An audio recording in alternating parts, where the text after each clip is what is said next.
Aquarius friends, I'm Annie Botticelli, and welcome to my Aquarius July 2025 astrology horoscope forecast. We've had a powerful time in the cosmos where all of the outer planets, Pluto, Saturn, Neptune, Jupiter, and now Uranus, have changed signs. This is a very big time of transition for humanity with these changes happening in such a short amount of time. And this month we're going to focus on what Uranus moving through Gemini means, specifically for Aquarius. And this is good news in the way that it's moving through fellow air sign. So it's always great when a very big and long-term transit, here in this case around 8 years, is moving through a sign that speaks your language. We haven't had Uranus in Gemini since 1949, so it's a very, very long time. We're going to go into lots of details about what may happen and what ways you can navigate this transit in the best ways. Also, we've got the new moon, the full moon, we've got Mercury retrograde, and lots of other things to talk about. This is for you if Aquarius is your sun sign, your moon sign, your rising sign, or any other Aquarius placement you're listening for. What I'm going to talk about here is part of your astrological picture. Very late degree Aquarius friends, so birthdays like February 15th through the rest of the sign, or Aquarius degree 23 degrees through the rest of the sign, I suggest you additionally listen to my Pisces report, as your very late degree friends will benefit from both readings. All right, so I'm going to go in order of time frame of how long this is going, the aspects are going to be in effect. So we'll talk about shorter term things that are just kind of blowing through this month, and then we'll build up to this longer term energy. So first thing to know is that we do have Cancer time. The sun is in Cancer, moving through, joining Jupiter and highlighting your house of health. Jupiter, it will be there for a year. The sun will be there for, a month.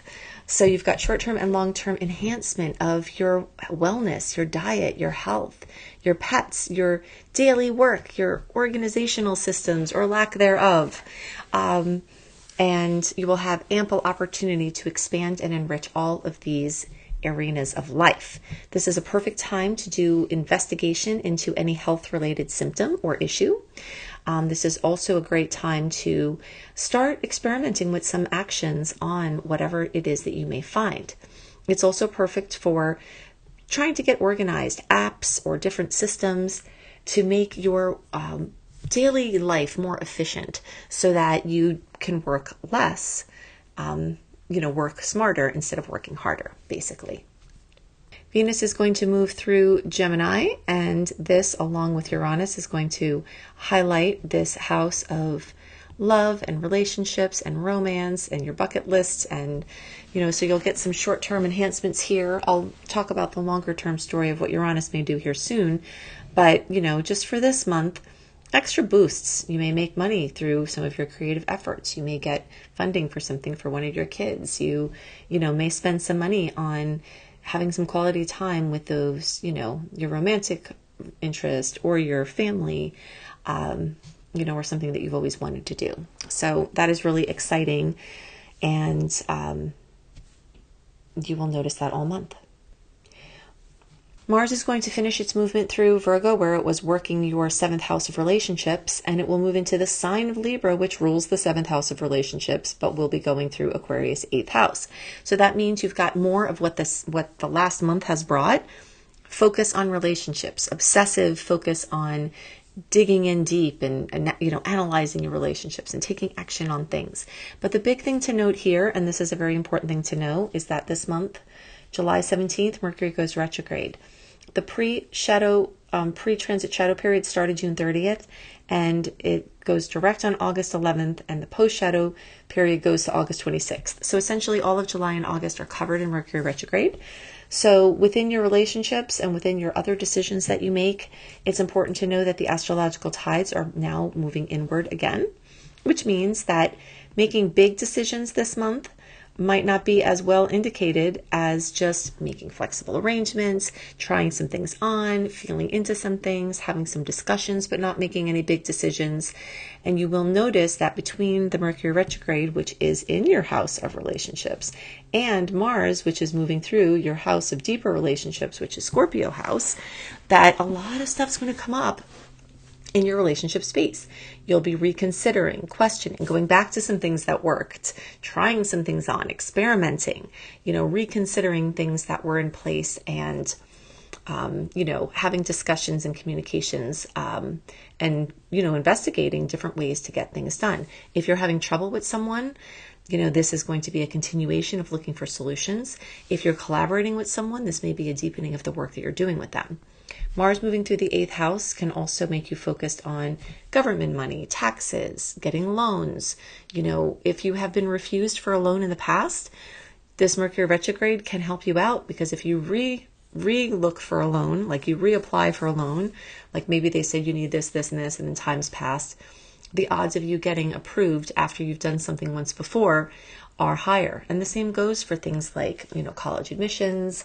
If you've tried to get into something before, or even jobs, things that you may have been refused before may come back around in this Mercury retrograde. So, if you have a chance to reapply for something you've already done that you still want, this could be really great use of the energy. Some other things to note with Mercury going through the 7th house in retrograde is that old hurts or misunderstandings can come back up, but they may also have a chance to be cleared up. You can have a chance to say what you really mean, or finally be heard, or go deeper into listening to something that someone else has been sharing with you. This may be a revival of your relationship space, or a refining of your partnership space. So an old creative or business collaboration or romantic interaction, or not romantic relationship, could return with better terms, where you're going back now and you're reconsidering something. If a relationship felt stale, this could be a chance to renegotiate the dynamic. You could realize that you could start having realizations about your relationships, but just remember, since the tides are coming in, it may not be the time to make the final decisions about what you're going to do about those realizations, because we are also re-entering eclipse time. We had eclipse season March and April, a little into May. Then it kind of faded into the backdrop. And now in July, we're in the 4 to 8 week period before the September eclipses. So you'll notice new storylines or recurring theme storylines, even coming from the end of 2024 when the Pisces Virgo eclipse cycle started. These things may be coming back up. So, just kind of start to be aware that some things that had been active and just went kind of into the new normal space may be going for a deeper thing. But what is also important to know about that is that you don't have all the information this month. That's one of the biggest reasons why making a big decision on something is not going to be as easy, because if you think that you're sure about something, the next day or the next week could bring new information that changes what you think about it or what you would do about it. Okay, so just stay here on the shore, wait for more information to come in. If you have to make a decision, try to make a short-term or bridge agreement. Like let's say you have to move, and then instead of going into a year lease, if you can go into a month-to-month, then that would be a bridge agreement or a short-term agreement. Let's say you are talking about separating from your partner. Maybe instead of finalizing it, you say, let's take a month or a couple of months to kind of separate but not officially break up, something like that, because you will get more information, and the less you try to make something final at this time, the better. Now, if something final comes to you, you're here on the shore and you just have to wait for and respond to what happens. But as far as the decisions that you make, just kind of aligning with knowing that the tides are going to bring in more information this month and next month. And the month after that from the eclipses. Okay, so you're in an information gathering cycle. I'll talk about this movement of Uranus. As I was alluding to before, it's kind of rare that we get a change in an outer planet sign, but within this year to year and a half, we've had Pluto move into Aquarius, Saturn and Neptune move into Aries recently. We had Jupiter move into Cancer in June, and now we have Uranus moving into Gemini. For the first time, it's a it's been an 84-year cycle. It's in a sign for about 7 to 8 years. So, it's been since 1949 since Uranus was in this placement.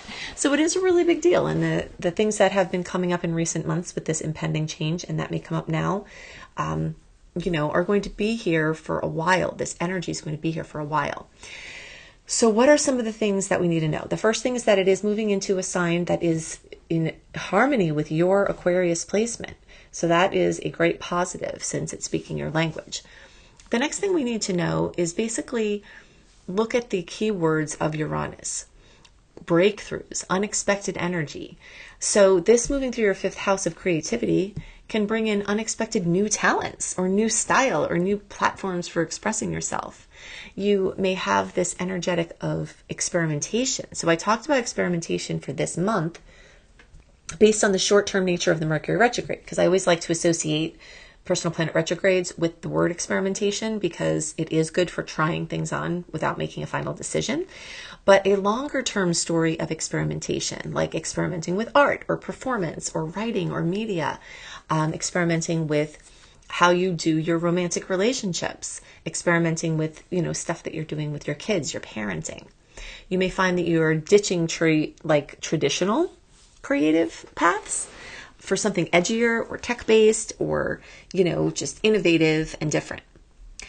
The energy of Uranus is also rebellious, so you may start participating in exciting or unconventional or unpredictable romantic types of connections, or maybe just shaking things up a little bit in your current relationship.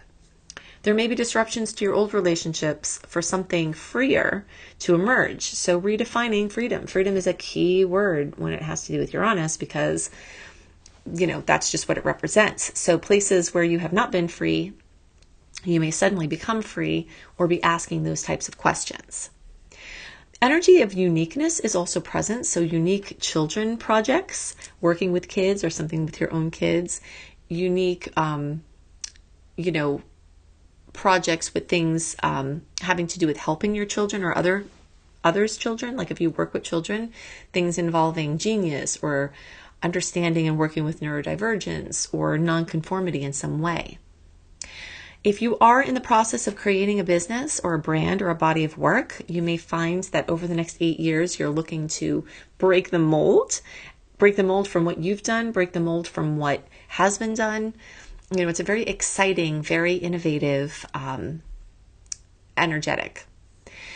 You also might start noticing that you're craving more fun and spontaneity and liberation and mental stimulation. The energetic of Uranus has to do with genius people. So you may find you're associating yourself, or you may have a love interest or start dating somebody that is really, really smart or really, forward thinking or involved in technology, things like that. And this fifth house really much relates to the energy of joy. And Uranus brings surprises. So making space for the unexpected in those arenas. You may have sudden pregnancy. There may be surprising things going on with your kids. Maybe your kids are, embodying some of these energies that we've talked about.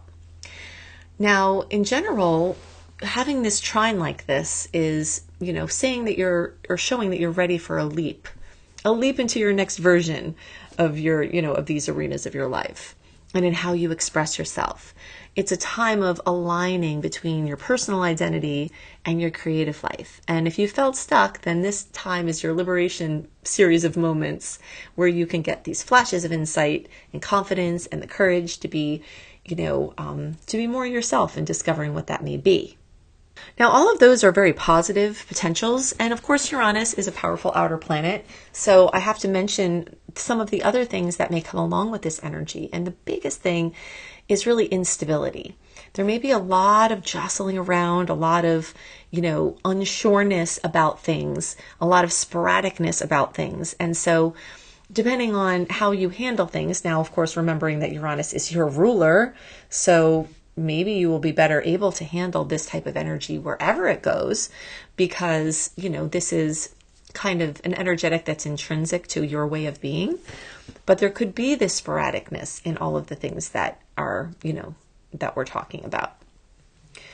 And one thing that also you may notice happening is that the instability in your home and housing sector may finally settle down. Okay, so I know when I had Uranus moving through my fourth house, I think I moved 17 times.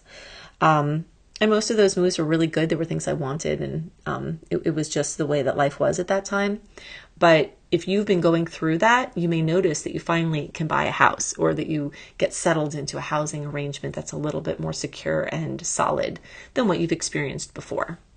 Okay, so note July 10th is the full moon at 18 degrees of Capricorn.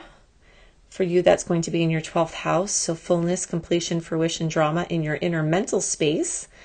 Some aha moments or some, fullness or stress coming up there, or a startling revelation. Since it's in Capricorn, there could be something business related that comes to fruition for you at this time. In the days around July 24th, we've got the new moon at 2 degrees of Leo. And of course, the Mercury retrograde and the new moon are both in your opposing sign. So you may notice a lot of just extra energy there for you to work with being in your your polarity. So new chances for expressing yourself. So this new moon in the sign of Leo further accentuates this 5th house of Leo that's going to be blessed by Venus and start a new cycle with Uranus. So that energy is very, very, very active for you at this time. If you want to know how the outer planet changes can affect you personally, the Pluto, the Saturn, the Neptune, Uranus, the Jupiter, get my personalized report. You'll get more info about these general transits, but you'll get things specific to your chart about where they are for you and what you can expect from them for all of this time to come. So go to AnnieBClarity.com, Annie, the letter B, clarity.com to see my personalized reports. If you love how I teach and you want to learn, go to beastropro.com, beastropro.com to see my astrology certification course.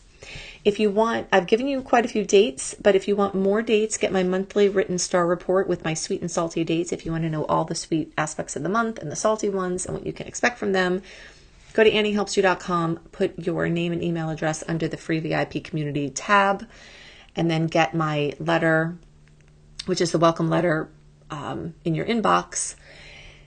And then when you find the archive link in that letter, you can put July 2025 astrology in the archive link search box to get the report for this month. I hope you have a wonderful month, and I'll see you next month. Bye.